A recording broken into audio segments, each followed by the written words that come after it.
শিলিগুড়ির অন্যতম ব্যস্ত মহাবীর স্থানের দুটি রেলগেট, নিত্যদিন অসংখ্য মানুষের যাতায়াত।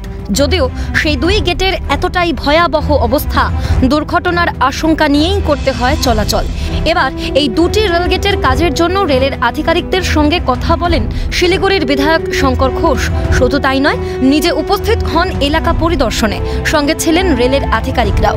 শঙ্কর ঘোষ জানান, রেলের আধিকারিকরা কথা দিয়েছেন কাজ দ্রুত শুরু করে দ্রুত শেষ করার।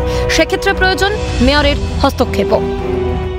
করেছিলেন যে আমাদের মহাবিস্তানের যে রেলগেট আছে তার অবস্থা খুবই খারাপ এবং ট্র্যাকের ওই জায়গাটা এমন পরিস্থিতি তৈরি হয়েছে, বারবার দুর্ঘটনা ঘটছে।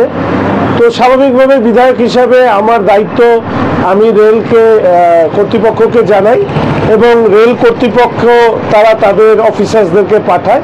আমি ওখানে ছিলাম, স্থানীয় মানুষরা তাদের ক্ষোভের কথাও জানান যে এই দুটো রাস্তা রেল যখন এটাকে সংস্কার করবে তখন এটাকে বন্ধ রাখার জন্য একটা পাবলিক অ্যানাউন্সমেন্ট বা নোটিফিকেশন কর্পোরেশন থেকে হলে সেটা ভালো হয়, সেটা জানিয়েছি।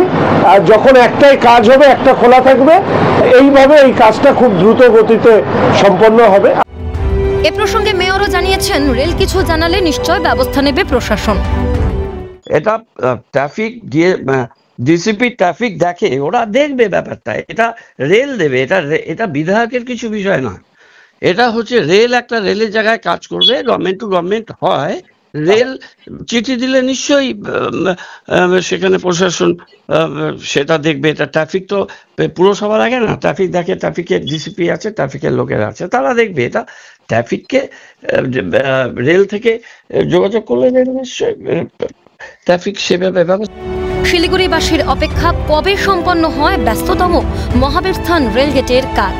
পার্থ প্রতিম দাসের রিপোর্ট, ক্যালকাটা নিউজ।